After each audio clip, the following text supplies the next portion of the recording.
Hi, guys. Okay, another glorious day in paradise. Push that down, try to get everything centered up and etc. Been a busy day. Like my old t shirt. Get up in the morning, you got to put on a little, I put on a hoodie and then put this on over. It's not quite cold enough for a field jacket yet. And then as the day goes by, you get rid of the hoodie and you just go to this. So it works real good. 2020. Hello to Alberta. Hello, Justin. Yeah, that's right, Justin. Yeah. Yeah. Everybody's heard about that. I will state for the record, I am not a Democrat. I am actually an independent. But I can honestly say the last time that I can recall I voted for a Democrat was in the 80s, and it was for county coroner.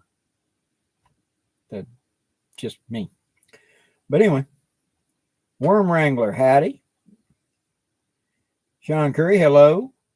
Ryan, hello. Red Sorghum, good evening. Kodak, good evening. Rocklick Ranch, hello to Ohio. Jusoon, hello there. Jeff, hello to St. Louis. Todd, hello to Ohio.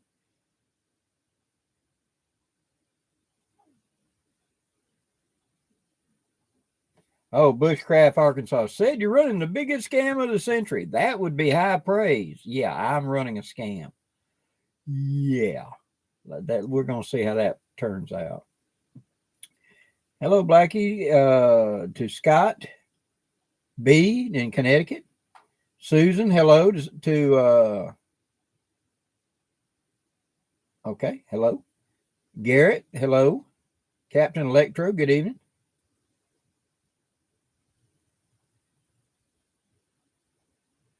Groves Russell, Blackie, quick question. What's the thickness of the shot bungee cord you use? I go get those hair scrunchies. Go look where they got the stuff in for the hair tie-ups, and they got cards of them, and they got a thicker one. And I just take the big thick one, cut it, put it through the knife, come down, and then I take and wrap it real tight with a thread. It got a needle on the other end of the thread, and run it through the knot a couple times and tie it off. That's how I make it for my keep my fire steel on my loop on my knife. Will Kingsworth, good evening. Yeah, Red Sorghum Pete. Some people are going to be that way. Kevin, hello. Thayer, hello. Gordon, good evening.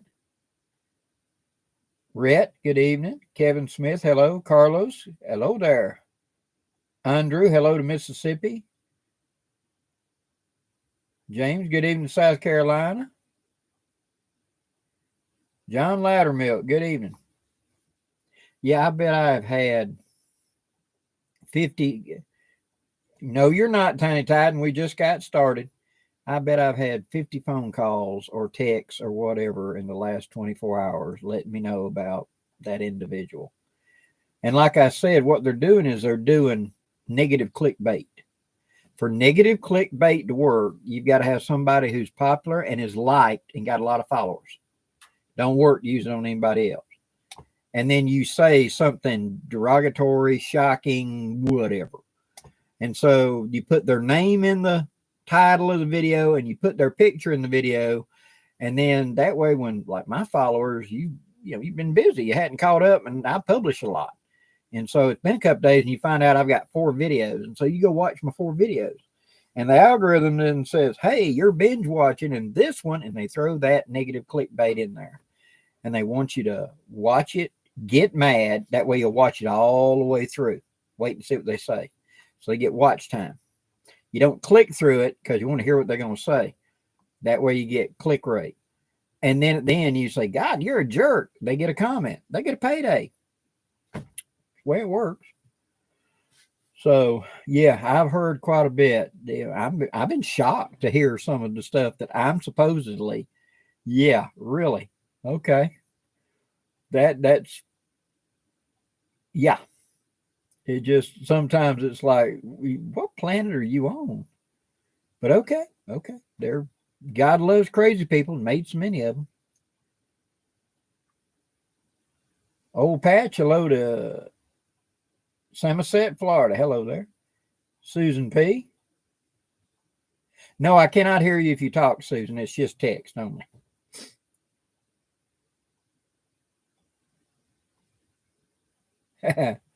Number one Big Bear, hello there. Stacy Sparks. 123 Bushcraft, hello. Earl of Shatner in Syracuse, New York, good evening. Grow Russ, what it is this individual has got a channel and they're doing negative clickbait, and they've targeted all the big names, Sean Kelly, Cole Cracker, Dave, and now he's on me. And so he's doing negative clickbait. So far, he's called me a Democrat.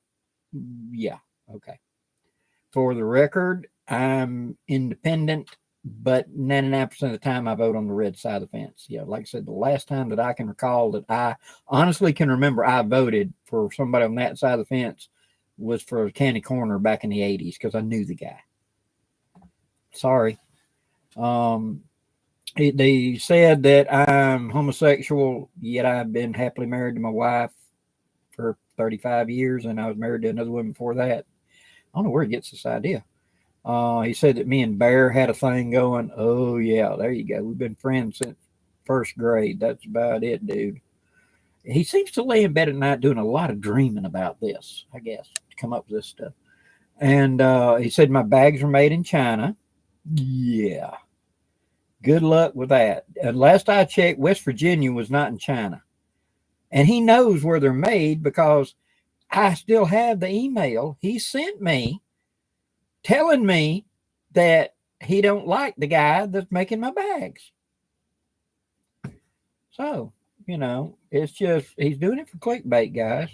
He wants you mad enough to watch it so he gets attention and so he gets views. Because you go look at his channel, he's got 2,000 followers, and you go look at his average videos, and bless his heart, he's trying his best to put out actual bushcraft videos, but he's getting like 300 views, 400 views, maybe 1,000 views after 2 months. He's just not connecting with the audience somehow. And because of that, if you do negative clickbait, do you get Sean Kelly's 1 million followers and you start talking trash, about Sean, maybe you'll get a big hunk of them to come on and look at the video, watch time, click rate, and then comment saying, God, you're a jerk. You get a payday. It's just the way you can do it. It's kind of like Jerry Springer, Chuck Miller, good evening. John Loudermilk, your wife wants the apple pie recipe. Okay. Take a gallon of good apple cider, 1 whole can of whole stick cinnamon, not powder, the sticks, 1/2 teaspoon of whole cloves, 1/5 of Bacardi rum. Combine all together, shake it real good, let it sit for 24 hours, and then fish out the cloves. They'll float to the top. That's really want whole cloves. If you don't take the cloves out, it's going to taste like pickles, which ain't bad if you like pickles. And then you let it sit for a week. Just shake it up every day. You ain't got to refrigerate it. And at the end of the week, it tastes just like apple pie, and you cannot taste alcohol in it whatsoever. So you can put it in the fridge and serve it cold, or you can heat it up as a warm drink. Either way. It's really, really good. Now, if you substitute Everclear or White Lightning for the Bacardi Silver Label, what you've then got is Full Moon apple pie, same thing, and you won't taste alcohol in it. So if it's the guys that want to drink something but don't like to taste alcohol, that's the apple pie recipe. Hello, Pam. Thanks for dropping in.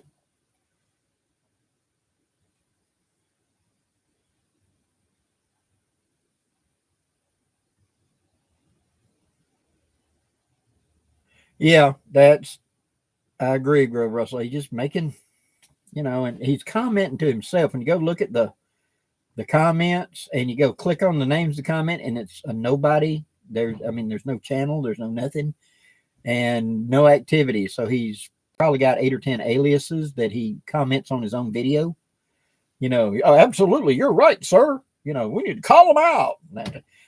Everybody's got a Karen in their family. That Aunt Karen, that at every wedding, every funeral, every picnic, every church gathering, every Christmas party, they got to bring up crap from 10 years ago.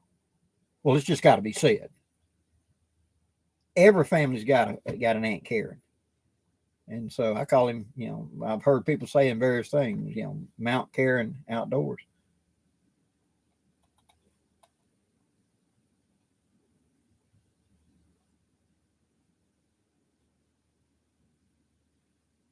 Yes, Susan Collins, you're right. People are going to be rude a lot of times. If they're jealous, they're going to be rude a lot of times even more. So here's a piece of advice that my granddaddy gave me when I was a boy that I found to be very true.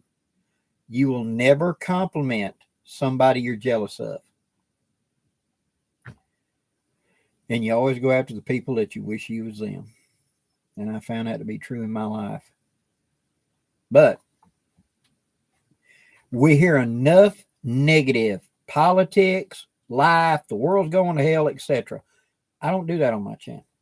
I want to be a positive influence. I want to be a voice out there that ain't talking that junk. And that's the reason I ignored this individual. I want to be, me. And if you think I'm fake after 15 years of doing this, I think y'all would have figured it out by now. So let them be that way.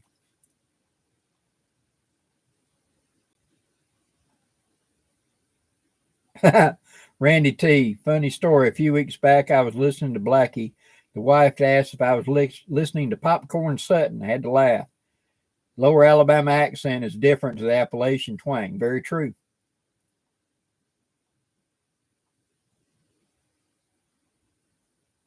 Oh, yeah.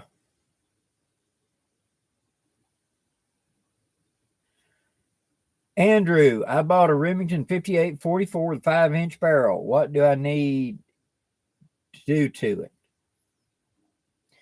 it? Follow my videos I've got on the Remington. It's a 5.5-inch I got in there. Look at my playlist, and I take it and break it down. I show you the places to file and make sure you ain't got no burrs and stuff like that. And you should be fine beyond that. That should take care of 99% of your questions. Just watch that video, and I take you step by step of taking it apart and places that put special interest to make sure you ain't got a burr.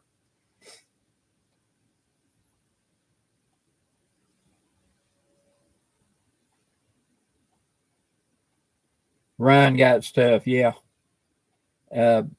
Made in China. Made China. Yeah. Especially when he did that video and said, I'm hoodwinking everybody. He's paying $28 and selling for $85. I'm here to tell you, take a look at my bag.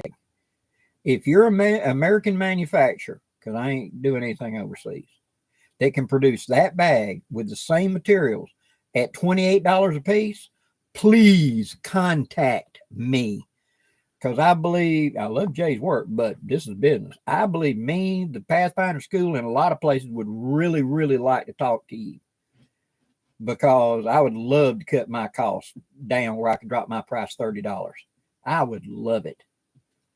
Yeah, and you're going to do it, and you supply the materials. You're going to make that bag for me for $30, and you supply the materials.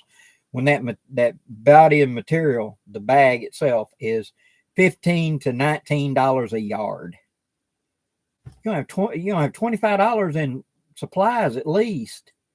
Yeah, but you're going to sell it to me for $29. Dang, that's a good deal. I want to hear that.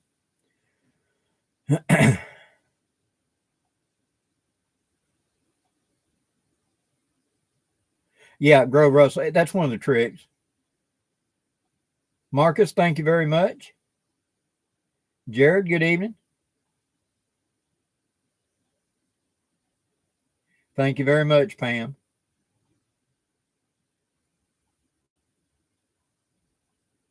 Well, Susan, congratulations. Glad you're with us. Now, don't do something that's going to cause you a bad day tomorrow. I'm glad you're here, but you can always watch the replay later on. You know what I mean? Blackie ain't worth going without sleep all night. Terry, thank you very much. There will be more black powder videos coming, but they're going to be on Rumble. I'm putting my gun content on there because I can be more open and I can do more with it there, so I don't have to deal with the YouTube limitations.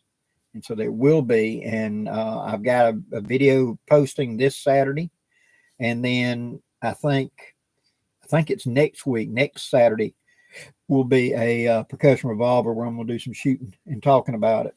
We shall see.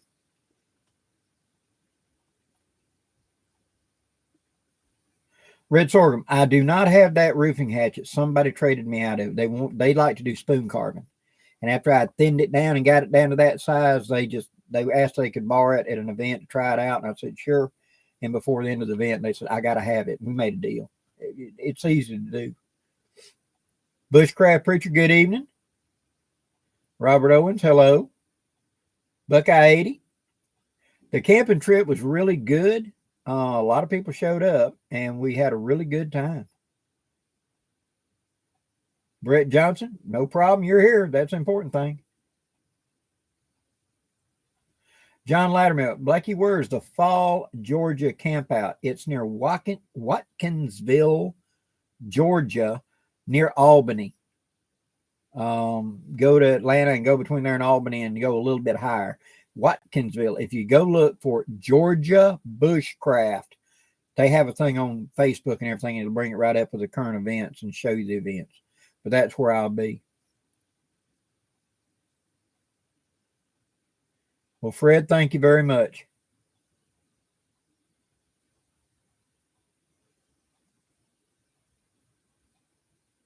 Gray Wolf, go, man. Go out there and enjoy it before it gets too cold.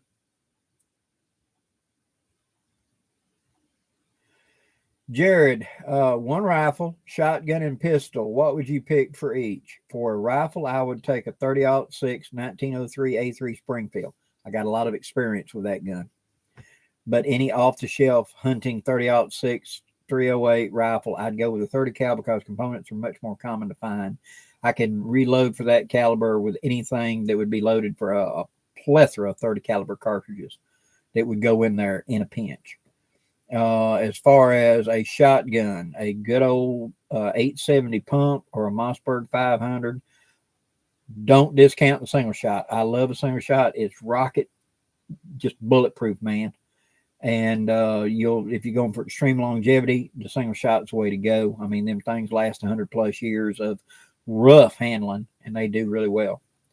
Pistol, I love a single action army but I love my black powder, but I love a single action army.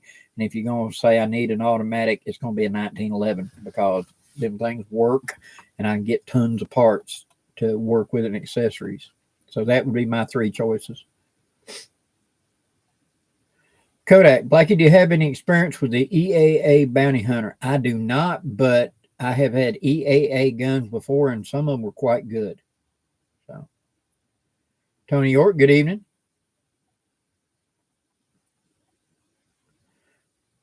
Captain Electro, Blackie, do you have a website for that bag and a listing for your gatherings? I'd like to check it out.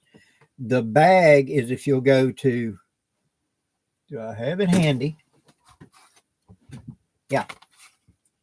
Down and Dirty Woods, notice there's an S there, woodscraft@gmail.com. Go there, say I would like to be put on the list, and that's where I contact people when I'm doing a run for either my haversack or my rucksack. As far as list of gatherings, I will always announce them in my regular videos. The next big gathering will be in the spring. It should be in the 1st of April, and I will after Christmas because I got to kind of gauge our winter. Okay.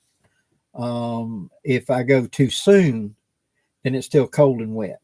If I go too late, 10 billion mosquitoes are out. So I got about a 4-week window there. I got to try to thread the needle, and depending on how weather is, I'm expecting this year to be a cold, wet winter. So I want to back it up into like the 2nd week of April. But I will in December, once I see how it's going to go, I will nail down a date and publish and do a video on my channel saying when the gatherings is. It will be at Geneva State Forest near Sampson, Alabama. Look at the bottom of Alabama along the Florida border, about halfway. You'll find Sampson, Opp, and right there you got a big, huge Conecuh National Forest. And the right-hand side of it is Geneva State Forest. It'll be at the lake in Geneva State Forest. Common Sense Karen, good evening. Planet Wisconsin, good evening. David Neal, good evening, New Zealand. Hello. Susan, okay.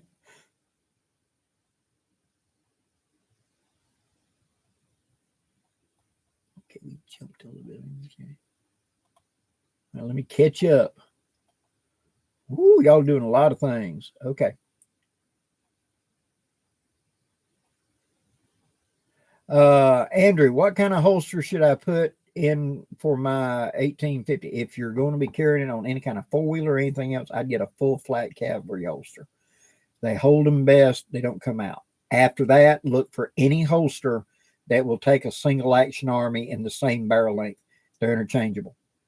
So if I see a modern one and it says it makes one for a 7.5-inch barrel Ruger, Vaquero, or single action army, any of the black powder revolvers except the Walkers and Dragoons will slide right in.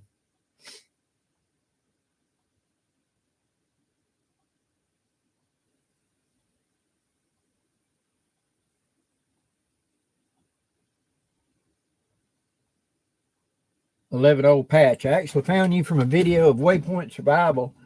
He was talking in the about the haversack you do. I have an old Boy Scout haversack, but it has backpack straps. Yeah, I've had those as well.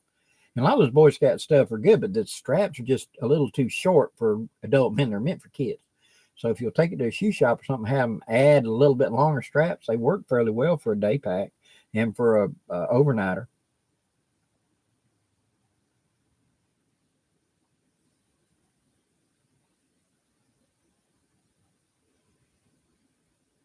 Gordon, I got a cheap hammock and tarp. I was thinking about using them for a hunting blind. Yeah. Would camouflage burlap be a good way to hide it? It can break up the colors. You know, it should do really well for that. Now you got to remember they see in slightly different color bands than we do. So they see blue a lot more than we do. And so err on the side of dark earth tones whenever you can. Here's another little trick we used to do. We'd go by the Goodwill and pick up an old bed sheet and throw it in and dye it and like dye something brown, throw a little black in it, then take it out and get it nice and dirty and stained up. And then we would cut it and rip it up into shreds and hang that as a thing. And it did real good. It camouflage. As long as you're breaking up your shape and everything, you're okay. Rick Mayer, thank you very much for following.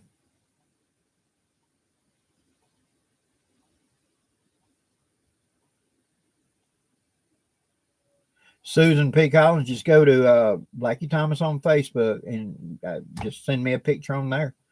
You know, the hobo reels are great.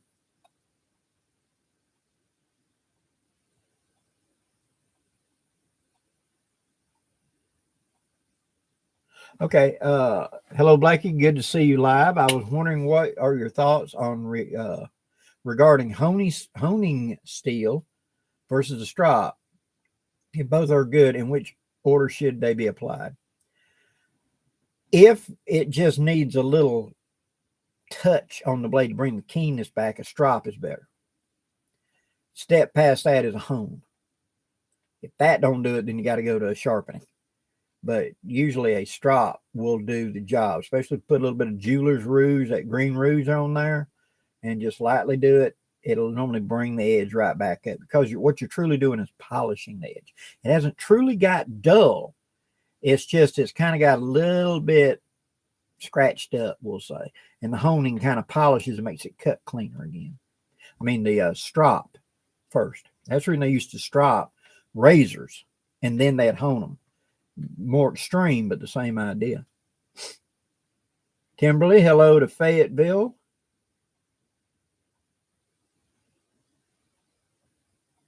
Randy T, yeah. Yeah, all of them are a bit pricey. Man, have you seen the muzzleloading rifles? Good God, they're over $1,000 a piece.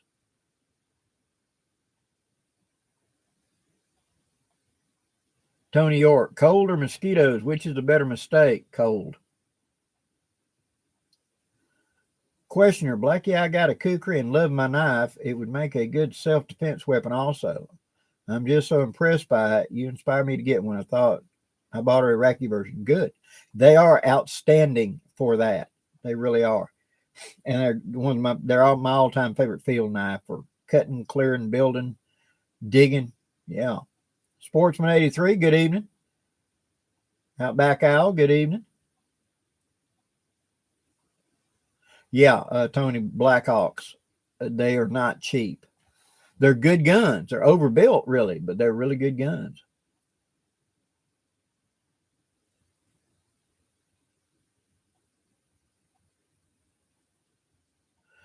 Jared, if it's a true leather holster, you can water form it. Put the whole holster. It may darken it a little now. Okay. Put the whole holster in the sink in a little bit of warm water. Something like you can hold your hand in. We don't want boiling. We just want where I can hold my hand in it, but it's hot. Okay. Let the holster soak for a couple minutes. Take the gun, push it in there, and kind of wiggle it and fit it so it's comfortable going in and out. Then lay the holster to the side and let it dry. Don't try to speed it up. Just let it dry. It might take it a day to dry. And check the fit then. A lot of times, that wet forming is what we call it. And it normally does a really good job.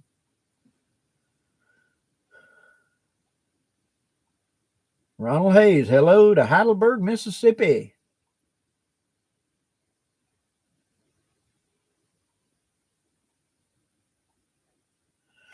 Number one, Big Bear, what are your thoughts on the sale of Vista Group ammunition selling to the guy from Czechoslovakia for $2 billion in cash? That's a double edge to me. One, I want American-made stuff. On the other hand, if it goes over there, a lot of the political stuff on this side doesn't affect it. See? And that's when you're seeing a lot of stuff going. I mean, Czechoslovakia bought Colt, so the new Colts are being actually made by CZ. So I think it's just a sign of the times. But at least it's staying in production. We're still getting ammunition. It's going to be coming. And that's, to me, the important thing. Garen Gatorloop, hello. Okay, Randy, for the lid for the hobo reel, go to Walmart, go in the pet section, go in the cats section usually, where the cat food is. And along the bottom shelf, you'll have the cat toys and everything. And down at the bottom is those rubber lids that snap onto a soup can or a cat food can. That's where I got mine. And then just cut a hole out for the stick to come out. So you can make your hobo reel out of it.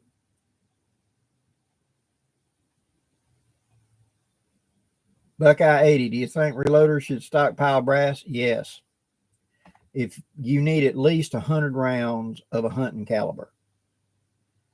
If it's something like a 9mm 38, I would do at least 500 rounds. And they ain't got to buy it all at once, but stockpiled up. Now, the way I rotate it is I buy a new box, so let's say 45, and I've already worked out my hand load. I will target practice and use that 45, then I'll take that brass, reload my hand load, load it in the box, and on the box, I'll mark how many times it's been reloaded. For 45 ACP, when I get to be 10 reloads out of it, I'm going to put a big X on the box, and that goes into the ammo box, fully loaded, ready to go. And I go get me a brand new box, and I use it. Because that ammo is still good, but it's getting toward the end of its life. X ammo is you come get me in 2 o'clock in the afternoon and want me to go down in that swamp looking for that deer, that hog you got. I'm going to be carrying X ammo in the gun. So if I shoot, I ain't going after the brass. See, that brass has done its life. When it ejects, I'm not going after it.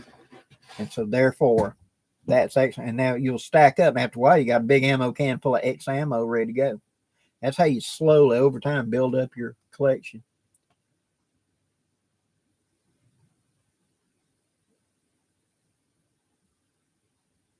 Andrew Kelsey, sorry to hear about your father.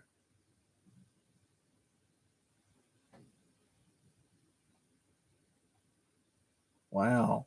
A 72 caliber musket cap. That sounds like one of the Brown Bess conversions. 1840 Brown Bess was a percussion cap.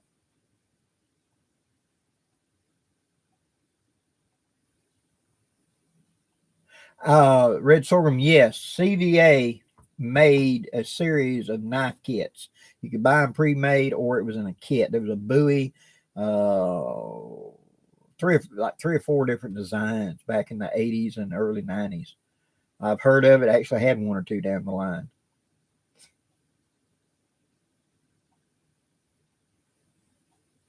Timothy Williams, Blackie, the Rit dyes are nice, but have you ever tried Walmart? I was part of the Walnut Clan. Mark Baker, you bet.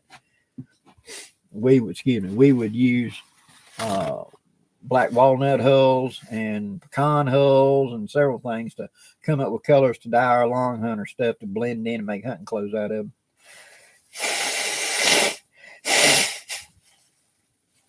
Y'all got excuse me. Ragweeds in full bloom down here.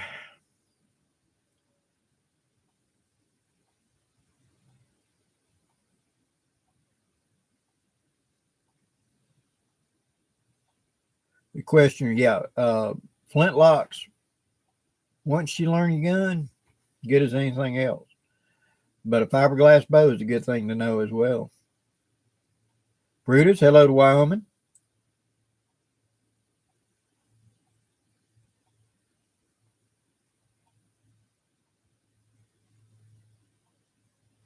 Susan, I hear you. That was a good deal. One of the old 303s. Yeah. 303, it serves very well as a hunting gun as well, especially with proper ammunition. You can hunt anything with it.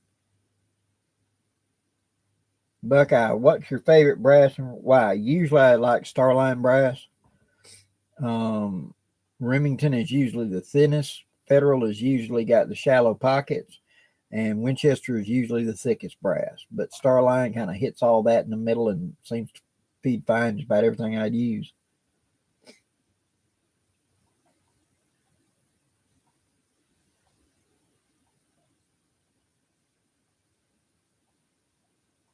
Lee H, glad you're here.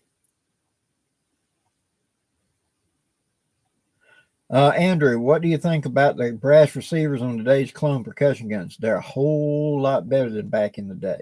And really, it's not actually brass. I believe it's called gunmetal number 6, and it's an alloy, and they hold up real well. Now, when the first guns came out in the late 50s, early 60s for the Civil War reenactors, and they were truly brass. Those things were dead soft. And that's where it really got its reputation. The guns today are much higher quality and last a whole lot longer. And if you notice the Henry rifles that you go and buy that are 44 Magnum and, the lever action 45-70, that's the same stuff. And you don't hear people talking about how their 45-70 $700 rifle is stretching, so they last really well nowadays.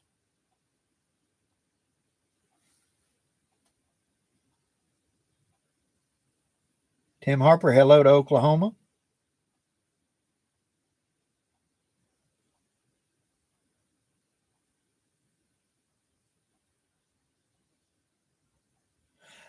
Sports Mobile. I have not played with any of the clip-fed AR type shotguns. Um, Military looked at clip-fed shotguns, and they concluded that it was not a great idea because the size and weight of the ammunition is so bulky that you could outdo it with just a plain old pump or an automatic.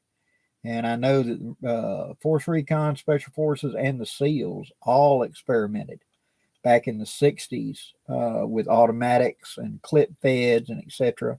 There was a clip fed 1100 that they experimented with, and a clip fed one of the European shotguns, and they kept coming back to it. The magazine is big and heavy and bulky, and it's more effective just to carry the loose rounds than something I can grab and shove in. And so that's one of the reasons.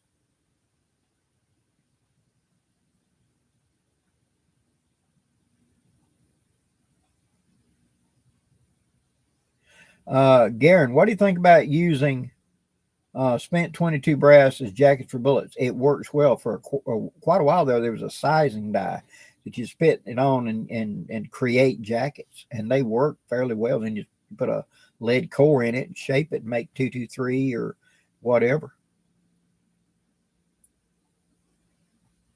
Sarah, is shotgun a good thing, a defense weapon for a woman camping alone? Absolutely. Um, at 2 o'clock in the morning, chunk, chunk, nobody asked what that sound was.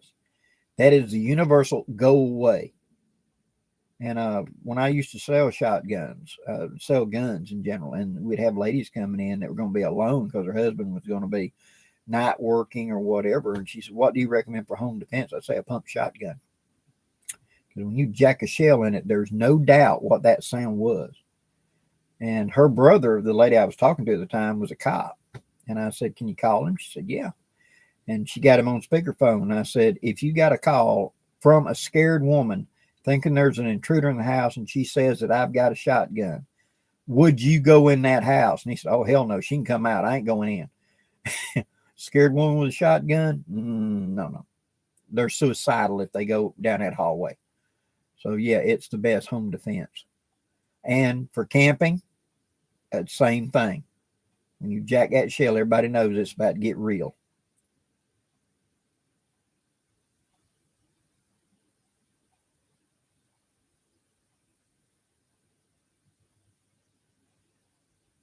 Captain Electro, I get out a couple times a week. I mean, I'm out almost daily going out and doing videos or spending time. I spend more time in the woods than I do at the house. And I camp at least once a month where I do an overnight or where I'm not taking a video. I'm just going for me. And so I make a point of doing at least something like that for me. And yeah, it's time consuming, but A, it's part of my job now. And B, I just truly enjoy it and love it. I feel whole in the woods, and I feel like I'm kind of pretending back in the real world, if that makes any sense. Out there, I can be me. In here, I got to be what they think I am. But out in the woods, I'm me. And so I can just enjoy it. That was always my retreat as a small boy. I didn't have a really fun home life. And so I would retreat to the woods as fast as I could. So that's always been my place to get out and go.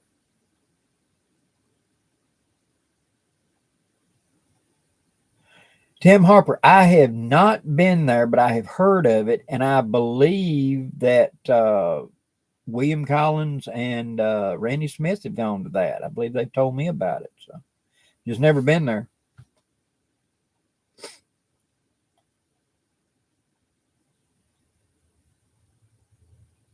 Okay, hopefully I'm catching up.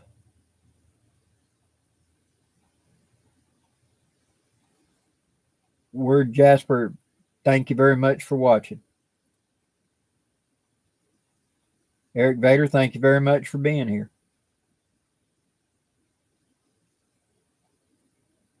Okay, I'm catching up, guys. Just bear with me.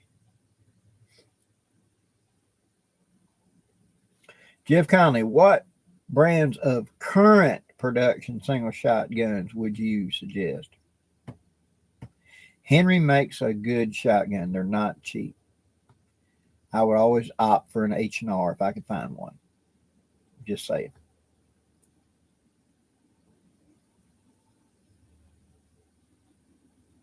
Yeah, Susan, I know the way she would one hand shuck it in the movie. Yeah.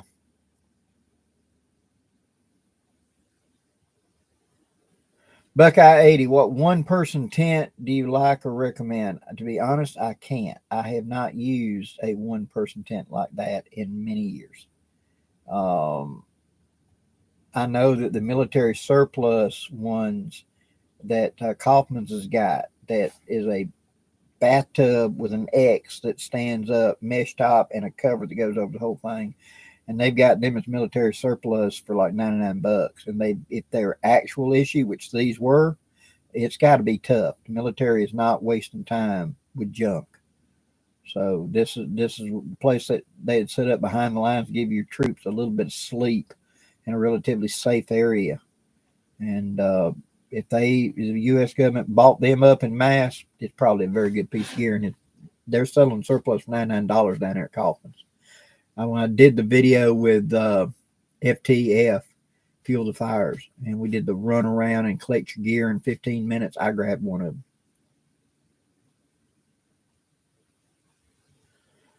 Sanford, Blackie really enjoyed the bedroll. What's a average price for a used bivy? They got them there for $75, and they're going somewhere between 50 to 75. Brand new should be about 80 or 90. But if it's used, think about 50 or so dollars for those. 50 to 70, just depends on who's selling it, how many of them they got.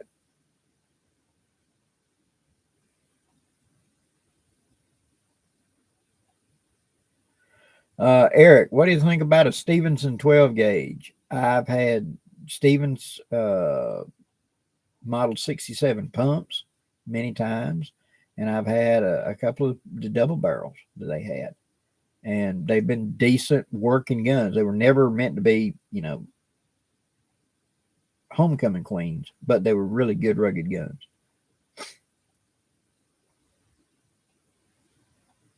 Yeah, the Hatfield $99 ones were decent. I just don't know if they're still available. But we sold them at Walmart, and they were a decent shotgun. They're just a European shotgun coming out of Turkey. And Turkey don't allow their civilians to have anything but shotguns. So you can imagine they put a little quality into the shotguns, because there's going to be a cutthroat competition for that if that's all they got.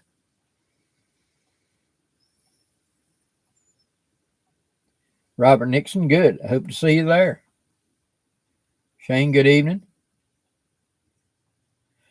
Randy, have you ever used a CB cap? Yes, for shooting pigeons out of a roof of a barn. They work well.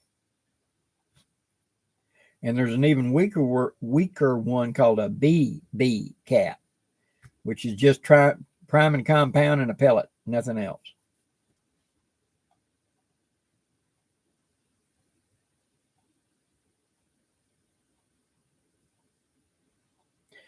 Randy, can a bicycle be retreated with waterproofing? If you're talking about the seat, yeah, I don't see why not.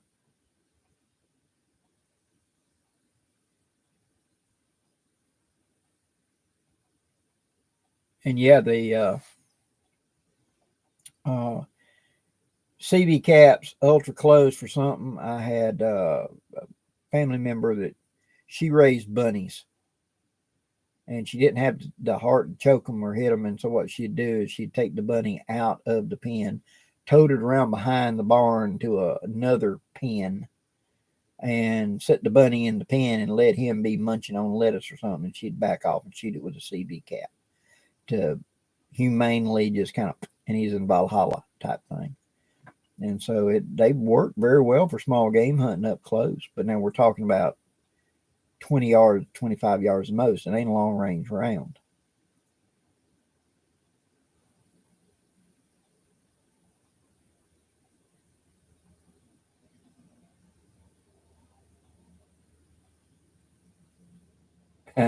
Mudslinger, yeah, sharps. I've had a 45-70 sharps, and I've had a 54 caliber percussion sharps before.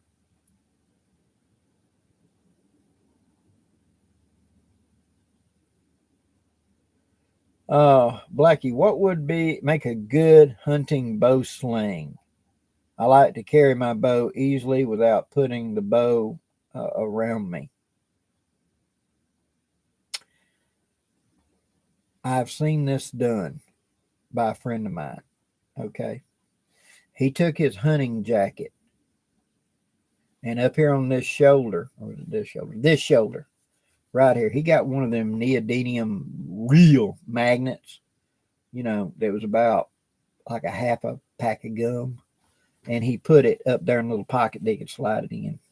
And then on the bow itself, he put a little flap coming out that had a heavy metal washer in it, or another magnet, I should say. And he'd bring it up and he'd go tick.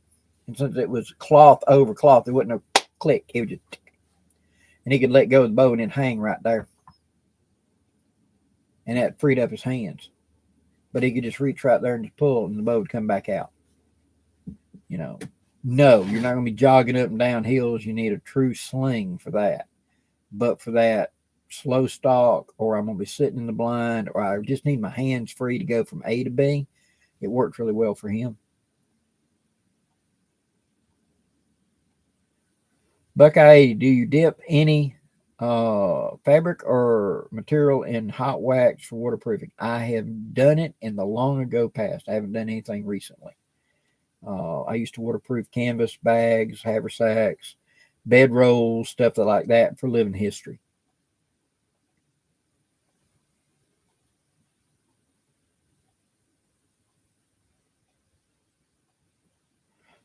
Yeah, Garen, I had they busted a guy in Atlanta years ago that had a high dollar air rifle that was 22 caliber. It was as powerful as a 22, and he was going up on the roofs of the big buildings and shooting pigeons and stuff like that and hunting inside the city with that air rifle.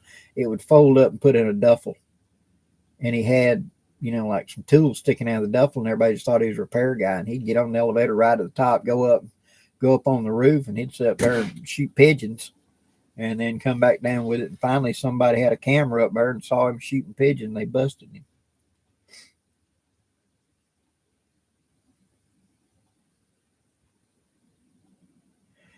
Jared, would you rather have a synthetic or a down sleeping bag? If it's short term and I can control everything, down.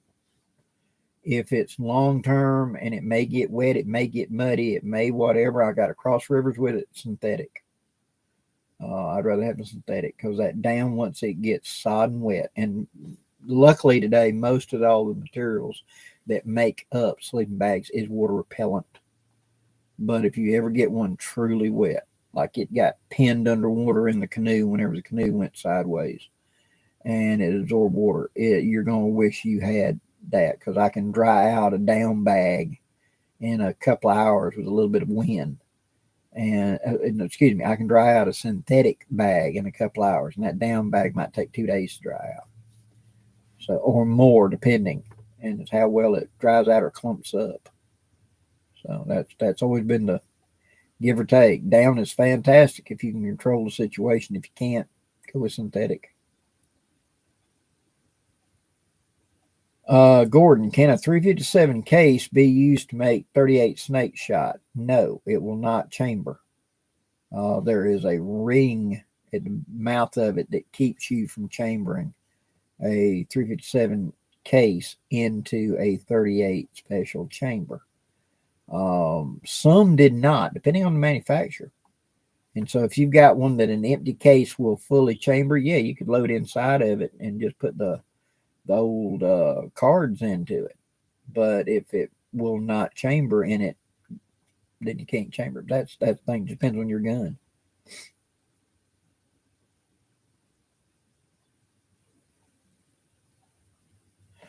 Susan P. Yeah, my friend William Collins did a video where he took silicone caulking and mineral spirits and was able to waterproof a bed sheet where he said it beaded water like silk nylon. So that's a quick way to waterproof something. Steve Kingsbury, good evening, sir. Rocklick, your first shotgun was an H&R Topper 20 gauge. Mine was a predecessor of it, 20 gauge. Yeah, same thing. I like 20 gauge.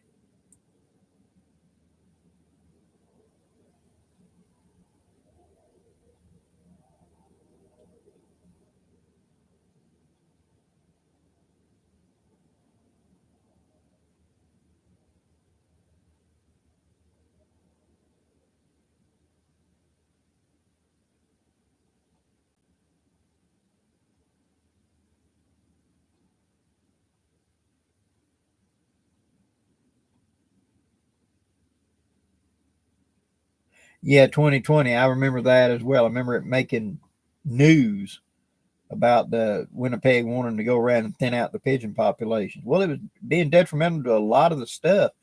There was such a flock of them, and they weren't migrating out or nothing because there was so much hot air blowing off them skyscrapers during the winter, they could just basically sit up on top of them grates and be warm. But when they went to pooping, it was raining poop all over their fashion district and their high dollar stuff, and they hire people to come thin them out.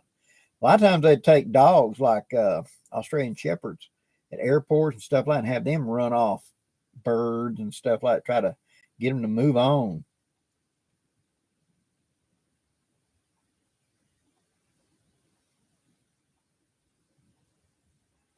Charles Martin, why do you like 20 gauge over 12? The top load of a 20 gauge is equal to the bottom load of a 12. And most of my shooting was in thick wood, so it's close range. And the shell is slightly lighter. The payload is just a tiny bit less. The pellets are the same side, moving at the same speed. And I grew up with a 20 and preferred a 20. And I hunted rabbit, squirrel, deer, hog, ducks with a 20. And as long as it was fairly close range, there was no real detriment. Now, once the range gets out like 40, 45 yards, yeah, then the 12 is going to hold out because it's got more pellets, so its pattern is denser at the far ranges. But I was always hunting up close and personal, so less kick, less bam, and less tore up meat.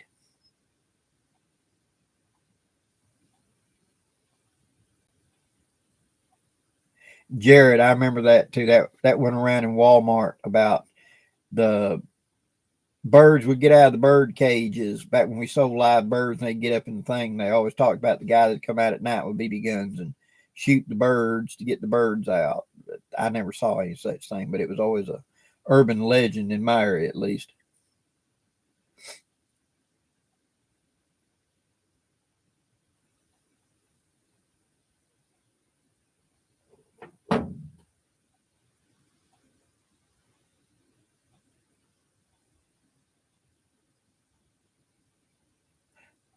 Yes, Stephen, you saw on the 2012 gauge. It used to be a Stevens. I want to say it was a 531, but it was definitely a Stevens. My wife had it. It was a 22 long rifle over a 20 gauge. And they made a 12 over 30, and for several years they had several little choices that was pretty good. But I think at the end it was all just 22 over 12 gauge. They dropped to 20s.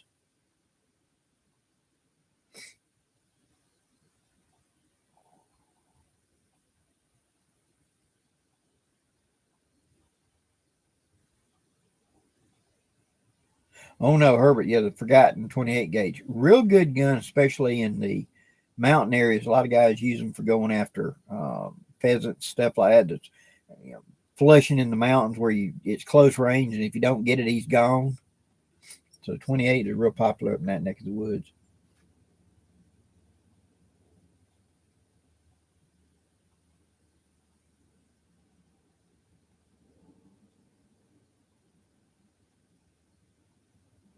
No problem, sir. I'm already starting packing myself. Oh, a 12 over a 30 would be awesome, but yeah, I'm betting that price is going to be impressive.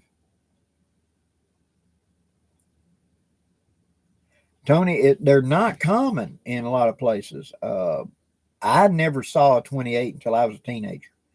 A guy had a Remington 1100 in 28. And I thought he was wrong. I said, "You mean 20 gauge?" No, 28. I'd never heard of a 28, never seen one. But there was 410s, 20s, 16s, 12s, 10s. That's all I ever saw around me. Rocklick, where you come to Ohio, it's West Union is the town close to it.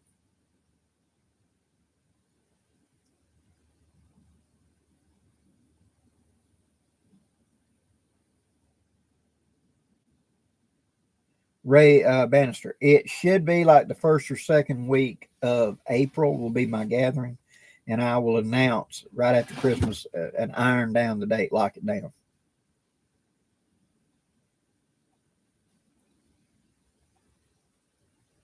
Charles Martin, yeah, but they make very good home defense weapons.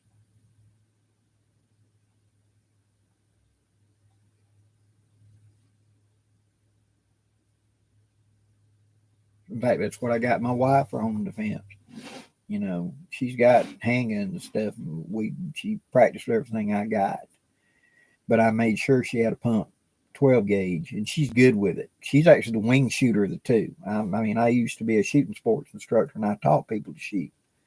But at the same time, I'll tell you in a heartbeat, I'm not a wing shooter. I'm adequate. But heck, she's the one that if we go to a dove shoot, I just put her on the bucket in front of me with a gun, and I'll tap her shoulder and go high left, low right. I'll point the birds out. She'll do the nailing.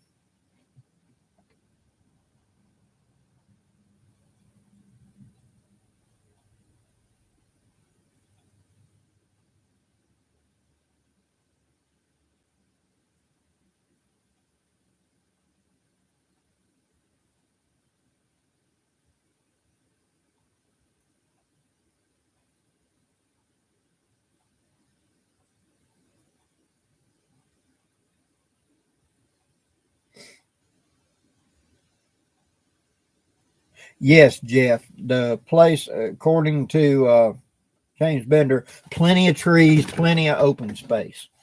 So ain't gonna be a problem.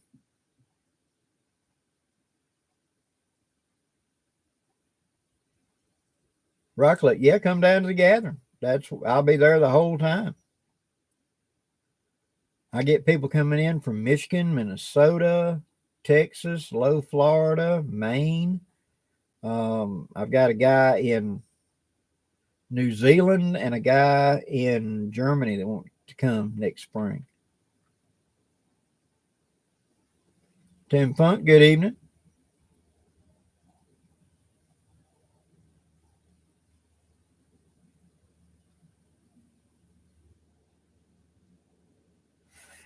Charles Martin, handguns are hard to shoot to begin with.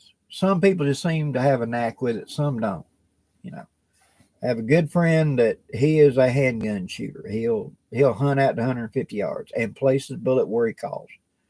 I've seen him hunt deer with a 357 and 150 yards and make humane, clean kills with it. He could do anything you could do with a rifle at that range. But in the same token, you hand him a shotgun and he can't hit the broadside of a barn. Forget it. He just does not get the concept. If there ain't a rear sight on it, he don't understand it.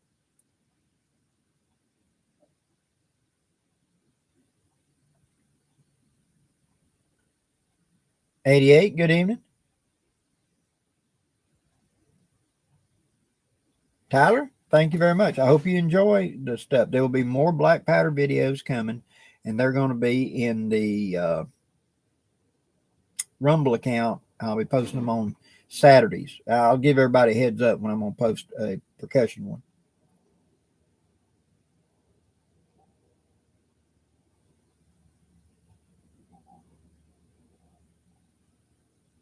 Randy T, life gets in the way. That's true. Did for me for most of my life.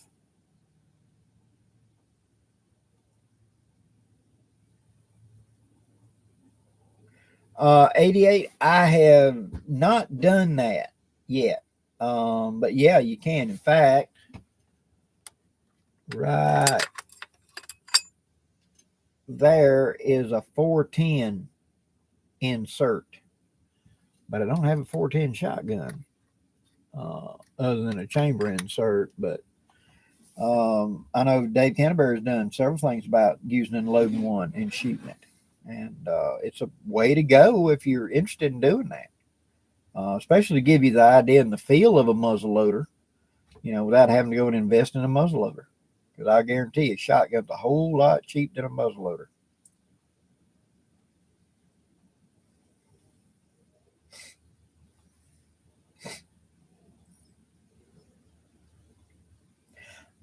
Garen, I have heard of those actually, like a 9mm and a 10mm shotgun. It was a little shot shell, and it was used like a garden gun a lot of times, either for popular in Europe for a very long time was sword canes. And then during the 1800s up into the early 1900s, it was the same idea as a sword cane, but it was actually a gun. So it was a shot cartridge or a solid ball inside the cane, and you snatched the rubber end cap off of it, and you stood there and aimed at them, and you could fire it back here.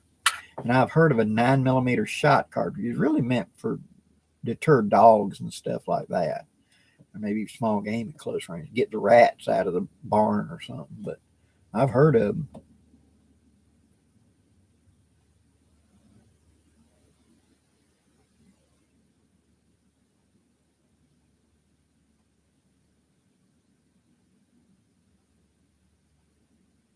Through failure we succeed. The Ruger Mark IIs are great.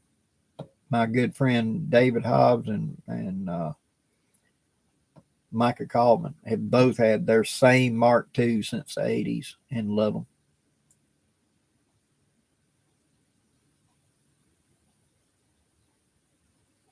them. Short Lane Arms. Talk to them and see if they can help you out. Gunadapters.com.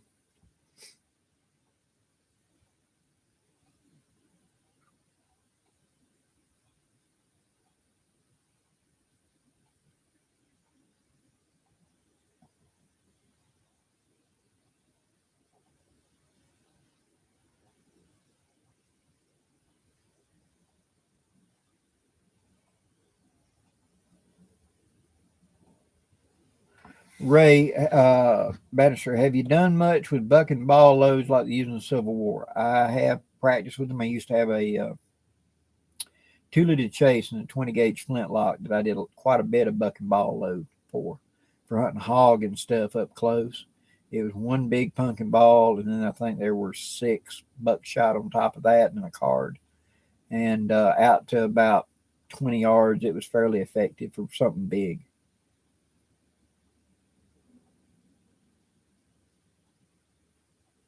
John Loudermilk, I have not finished it yet. I'm in the process of doing it. I've shot the part of me doing the first coat and the stain and everything else. Now I'm waiting for it to get to the other end so I can show like the finished product and show how to seal it up. It's a little slow because I only want to do it once in 20 years, you know.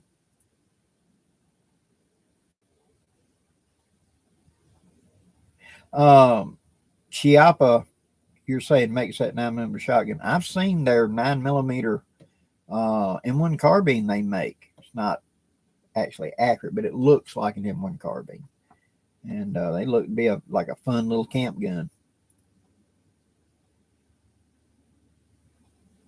Yeah, 88. They are very expensive. You go look at Dixie Gun Works, and a lot of the traditional guns are $1,000+ It's like whew, this used to be the cheap sport. I remember when it was the cheap sport.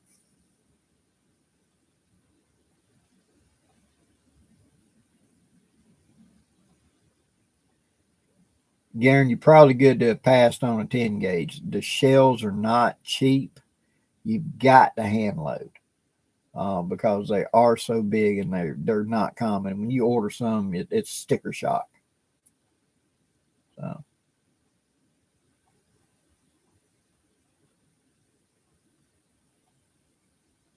yeah, 88. One of the ways to get the kids involved is go do a woods walk. Get a field book, something big with a lot of pictures. Next time you're at something like Books of Me and Barnes and Noble, whatever that is, something like that. Look for kids' books on the outdoors and stuff like that, and like identify insects, whatever, and get them out on walks. Say, what kind of flower is this? Let's look it up. What kind of beetle or bug or whatever, and just get them interested in it. And take them to a pond and look at the edge, looking for tadpoles or minnows or whatever. And that's a good way to get them involved and get them interested in it. Jared, would you rather have an AR or an AK? Reliability is AK, accuracy is AR. I'd probably go AR.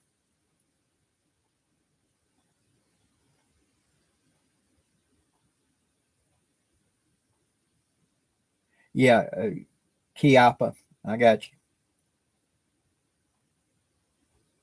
Andrew, not really. They don't want you to do that because of the pressures. They just don't want to put it onto a brass frame.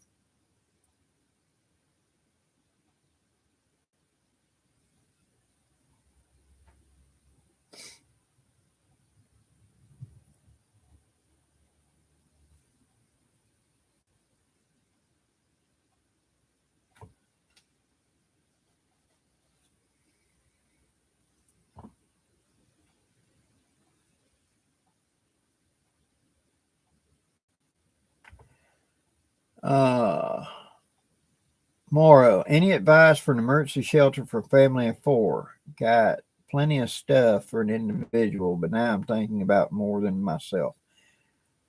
I would recommend 2 shelters that were set up for 4 each. You got more room for gear. Put them close together. You can put them facing each other and tarp over the middle. To have a common area here and bedrooms there. It's better than one big tent for 4 because everybody always gets in each other's way. It's better to have 2 tents that are really meant for 4 people each. You got room to move around, and then put them slightly apart from each other. Easier to set up, less bulk would be my advice.